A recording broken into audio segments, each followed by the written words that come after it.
Well, good evening. My name is John Drummond. I'm chair of the Constitutional Commission, which, as the material behind us would indicate, is an independent, non-partisan Scottish charity. It's my pleasure to welcome you all here this evening on behalf of the Commission. Let me say at the outset that we are particularly indebted to our panellists tonight, some of whom have made very considerable efforts to be here this evening. Specifically to Leslie for her wise counsel and a refresher on feminism. Thank you. Kate and Sally for making new arrangements at very short notice. And we're also grateful to Jerry Hassan and Mike Small for changing their plans, and perhaps we can welcome them to a panel in the future. Before I introduce the panel and ask them each to make a short statement, I'd like to read a brief comment, if I may, from Canon Kenyon Wright, who is our president.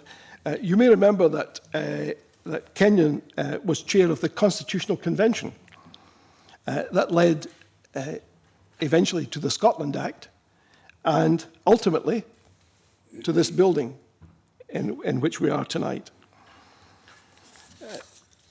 Kenyon would like to say the following, and I think it provides a reasonable theme for this evening's discussion. He says the decision was made by the Scottish people in 2014. The decision to be made by the Scottish people in 2014 is of crucial importance. Either way, it will determine the shape of Scotland's governance and relationship with our neighbours for at least a generation. Now, 2 years, Kenyon says, is a very long and unpredictable time in politics, but it is vital that the debate over the next 2 years rises above both the level of personal abuse we so often see, and the temptation of politicians on all sides to exaggerate and create scare stories. In fact, he reckons that the expression lying in state at Westminster now has a new meaning.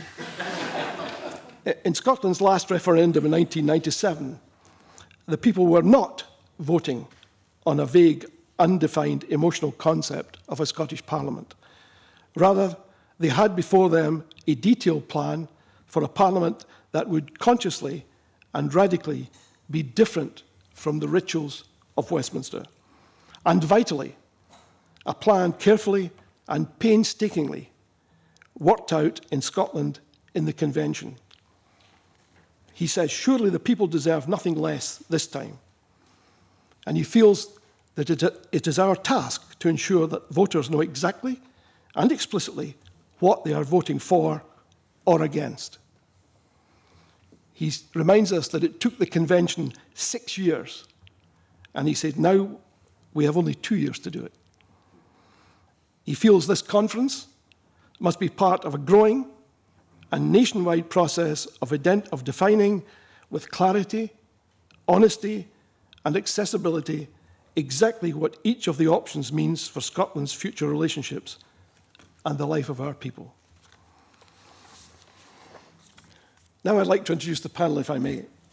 On my left, Leslie Riddoch, broadcaster, journalist, and commentator.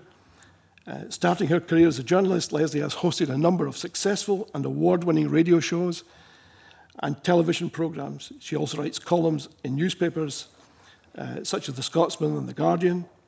Keen to promote female interests, she has founded and edited feminist magazines and newspapers in the UK and in Africa. She has recently set up Nordic Horizons, a community of interest which explores the Nordic model in all aspects of social life. On top of all this, Leslie has a production company called Feisty Productions, which I can attest is no misnomer.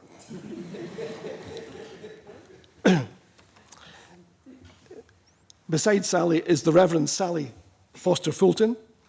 Sally hails from South Carolina, and as well as being Associate Minister at Dunblane Cathedral, she is also the convener of the Church and Society Council of the Church of Scotland.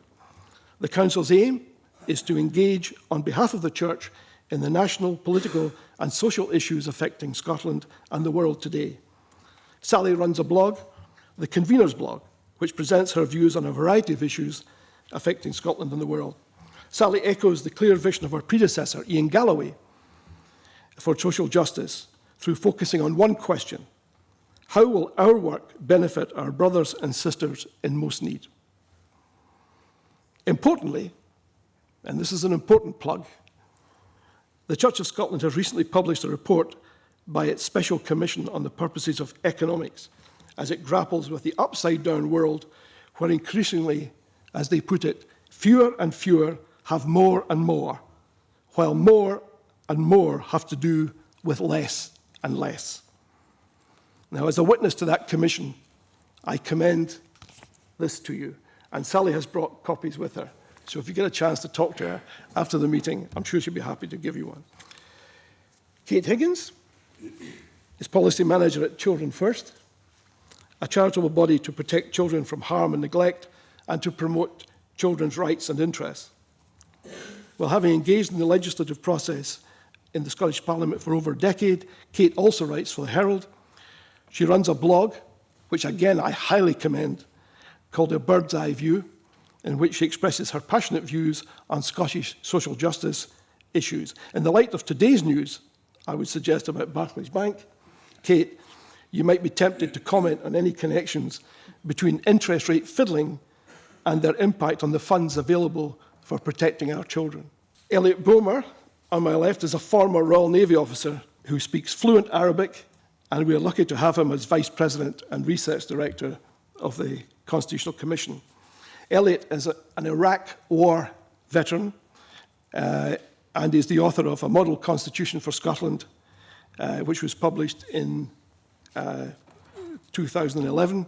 And again, there are copies available here, and I think you have a flyer as well. I suspect that Elliot also takes a very dim view of Barclays, and I'm sure he will tell us more about that. Ross Martin is Policy Director at the Centre for Scottish Public Policy, an independent and cross-party think tank which aims to influence public policy in Scotland. Ross was a senior councillor during the 1990s, serving as the convener of the Lothian and Borders Police Board for 5 years, and then as West Lothian Council's education convener until 1999. Prior to joining CSPP, he was also director of the Scottish Forum for Modern Government, based at Robert Gordon University. And again, I suspect Ross might be persuaded to suggest a policy for a Scottish state that might improve banking ethics, if that's not an oxymoron. Willie Sullivan, on my left, is Vice Chair of Compass, the UK's leading and largest left-wing pressure group. He is also Scottish Director of the Electoral Reform Society, an independent campaigning organisation working to make politics better. Willie was an official with the Scottish Labour Party when he realised that the current electoral system gives party managers and politicians too much power. He's an experienced political campaigner and organiser, and he was also campaign director of the Vote for Change campaign in the referendum on electoral reform. So as you can gather, Willie likes a challenge. And last but by no means least, Patrick Harvey, MSP, member of the Scottish Parliament for Glasgow and the co-convener of the Scottish Green Party. At the Scottish Parliament, Patrick has dealt with a number of issues, including housing, planning, charity law, transport, infrastructure, climate change, and a host of social issues, it says here. And he has also been involved with issues from asylum and civil liberties to sexual health and food policy. Patrick is also an honorary associate of the National Secular Society and honorary vice president of the Gay and Lesbian Humanist Association. And listen to this. Patrick was described in the Daily Mail as, quote, a voice of the irresponsible, left-led, anti-family, anti-Christian, gay whales against the bomb coalition.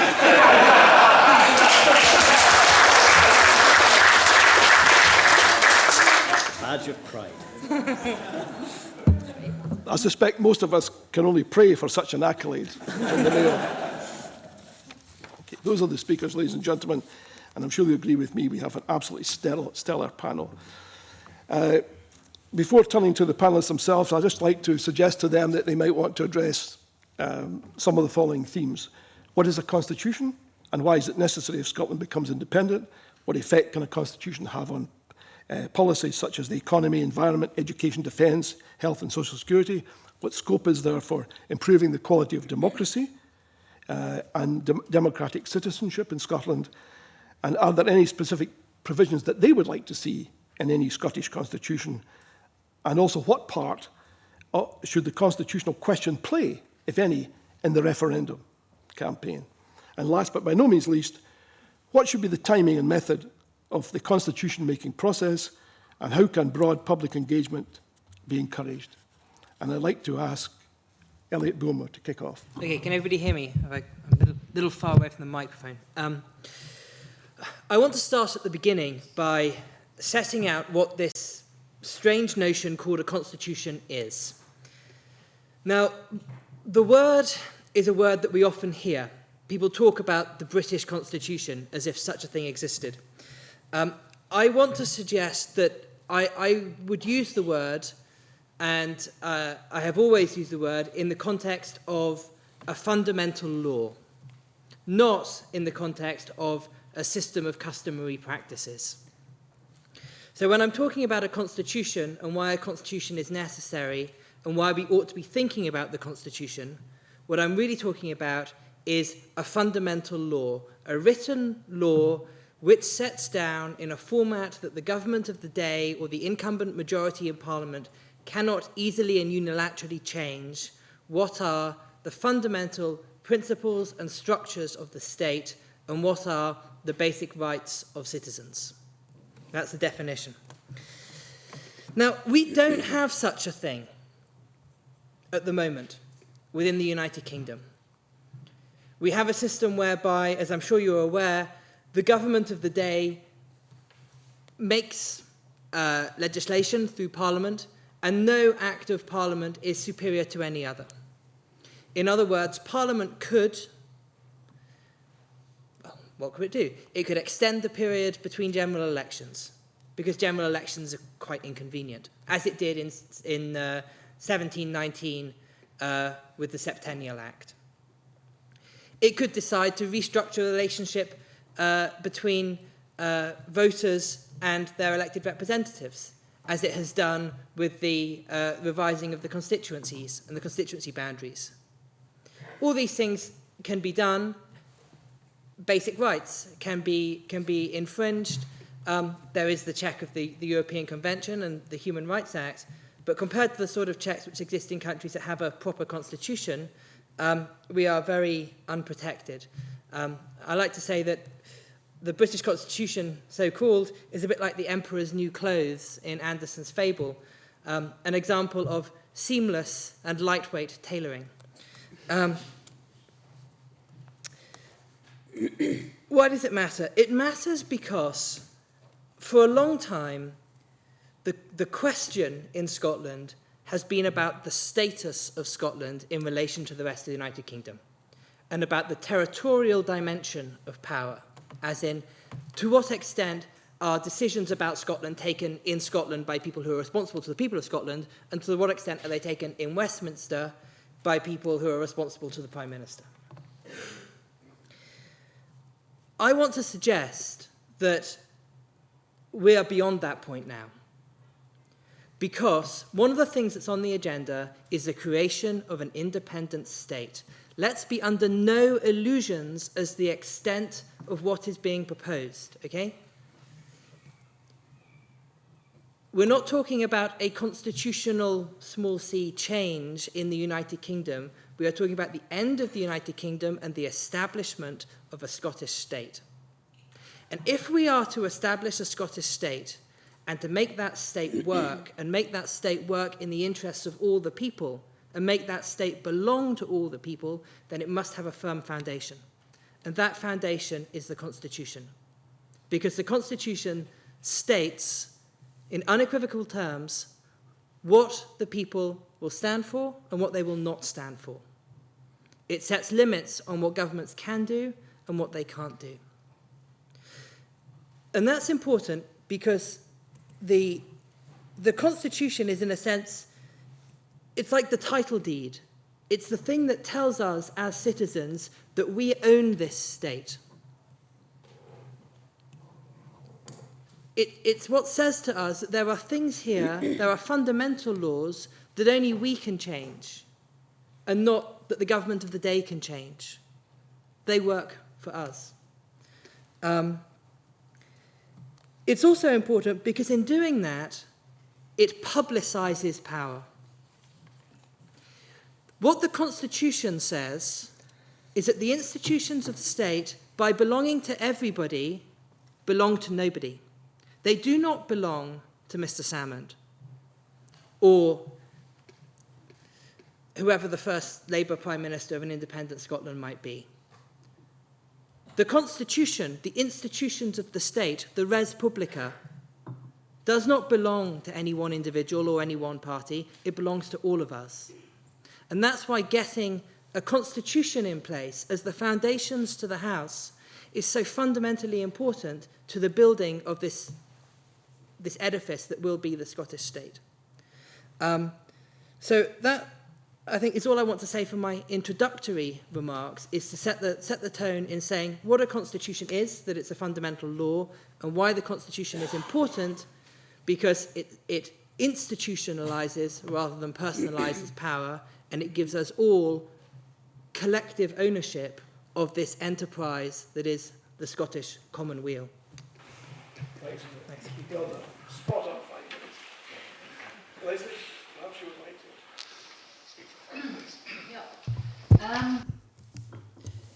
to. I'm a lot more interested really in who decides things in life, because that dictates an awful lot of the outcomes, in my opinion. So, for example, you mentioned the Nordic Horizons, which is a group that I've set up with a couple of other people. And we recently had an event here, in fact, in this room, I think, where we had Professor Thorvaldur Gylfason, who was from the Icelandic Constitutional Council. Can I just check out, so I'm not boring everybody rigid, how many folk were at that one? Anybody? Yeah. And the thing that was so striking about that was that basically that was the Icelandic people writing something themselves without the kind of overweening pressure of people, of either necessarily a whole bunch of constitutional lawyers or a whole bunch of politicians, because they were actually pretty well excluded. And the way they went about it shows such extraordinary confidence for a bunch of bankrupt terrorists that you kind of get the stage of thinking the requirement to have a kind of constitution might almost be superfluous. And what they did was they asked people to nominate themselves. Folk did that, put forward or nominate anybody else, but 55 people were put forward. They had a wee blurb about themselves on a website. Icelanders voted remotely. 99% of people are apparently on Facebook, never mind even connected up to the internet. And they chose the people that they wanted to populate that council. Those folk then apparently got 4 months off work to do this job on behalf of everyone. And those people, there was 25 of them in the end, sat and worked out a new constitution. To be honest with you, I'm happy with that. I am not, my brain doesn't work in a particularly kind of legalistic way. I remember, in fact, somebody coming here just before the before the referendum that set up this parliament, a guy called Robert Reid, who set up the Alliance Party in New Zealand. And he memorably said that he told me that the Alliance Party in it had generally Maoris, farmers, and women. And I said, that must be some kind of party that's quite a mixed bunch. And he said, no. He said, the actual differences between people are much more temperamental than that. He said, actually, that group is full of stone throwers, institutional plodders, and alternative builders. And they hate each other. And they need each other. And so the thing is, hands up, I am not an institutional plodder. It would be my idea of hell to be stuck doing this. But I am very interested in how people are chosen to be the folk who do sit and decide what is relevant and not relevant. And it's not nothing who it is. The Constitutional Convention that's set up that preceded this Parliament has been mentioned a couple of times. And it was a great thing, very possibly. I have no idea. I wasn't involved with it. I'm not meaning that I should have been. You know, why should I be? What entitlement do I have? And what worries me about Scotland above all else, practically I would say this is true, is entitlement. Now, that's not just entitlement on behalf of those that we can all sit and decide are BAMs. You know, it's comfortable to sit and say, yep, there's a set of people running banks who are problematic. There are a whole series of entitlements in this country where people have a sense that they have a prior right, not just to be involved in something, but to run it. And that is not okay. I have this week, in the midst of some kerfuffles about this event, was in the larger midst of, I think, what is technically called a shitstorm, for daring to have an opinion about Rangers. One of my best friends is Alex Thompson, who works for Channel 4 News. I happened to mention on Twitter that I was going in on a train with him, and wow. Now, this again may seem to have nothing to do with the constitution of this country, but you know, within, and in fact, this argues to very many degrees for having something that resembles some set of rules and ways of playing in this country, which are open, transparent, and not fiddleable by people, no matter how well connected they are to councillors, banks, and the police, because that is how this country has been run. So, you know, my feeling about this now is it matters enormously who gets to choose things. It matters enormously that every stride we take is about empowerment and not a series of technical decisions to be taken by technocrats. And that every time we don't think about how to bind ourselves together as people with some sense of honesty and integrity, we lose ground to the BAMs, who are always sitting with that sense of entitlement and have been in this country. It's one of the reasons many sane people voted for the Union when it happened 300 years ago. So, you know, if we're not to start repeating the difficulties of that period again, where we had a parliament, and I'm still waiting to hear the list of its achievements from, you know, it's almost a question of what did the Romans ever do for us? But I'm asking, what did the Scottish Parliament ever do for us? I'm very, very willing to be embarrassed to not know something massive. I'm waiting for it. I don't want us to do that again. I want us to be bold about how we choose who chooses. And after that, when that fair, open, and above all, engaged way of making decisions has happened, I'm perfectly happy to go with what those people have sat and cooked up. Last thought, I was once speaker of a Channel 4 programme called The People's Parliament. And that was a very interesting one because, again, it was about who got to make decisions. The people on that were chosen to represent the trade they had within the greater population. So we had some very interesting people, including a man who made paint and a dominatrix. We also had a heroin user who actively used on set, which was quite astonishing because nobody could tell. And to say it was an eye-opener was putting it pretty mildly. But the most eye-opening thing to me, and it's perhaps relevant given that once again the question of someone, a rapist being a subject of a community in Scotland who do not want him to live in their midst has arisen. One of the most memorable programmes was about community notification of paedophiles. Right at the start of that programme, a vote was taken of all the members of the People's Parliament. Should the public be given notification of the whereabouts of a paedophile? And perhaps no surprise there, it was about 90% yes. We then went through a process. And the process was taking evidence from all over the place, including the United States, including police from there, including places that had a much closer general connection between people and authority. And it was a long event. At the end of it, just by a narrow majority, that same group of people rejected the proposal. Now, all I'm saying is that something like this is so big, it's a process. that everybody should be in. It's not a sort of thing that, unless you are a constitutional lawyer or unless you're very engaged in it, it's not something you may immediately have a whole lot of views about on every single line here.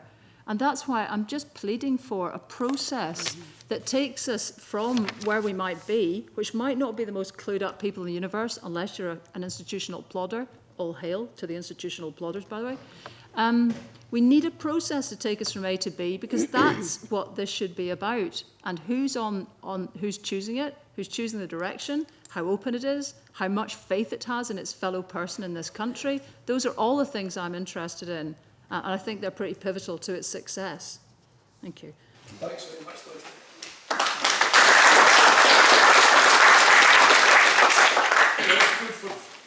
Food for thought here. I'd like you to keep your questions until each of the speakers has finished, and then we'll try and squeeze in as many questions as we possibly can.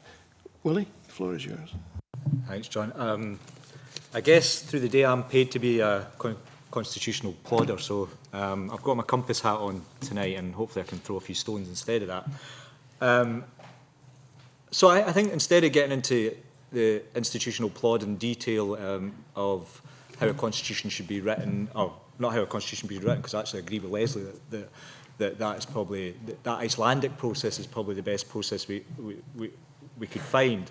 I'd like to kind of talk about some ideas and some principles about the state, really, because I think we're looking at, as Elliot said, about possibly creating a new state, and there's examples of states obviously all around the world, but I think in some ways the very nature of the state has to be examined and perhaps changed. And we've got a great opportunity here in Scotland to talk about these things.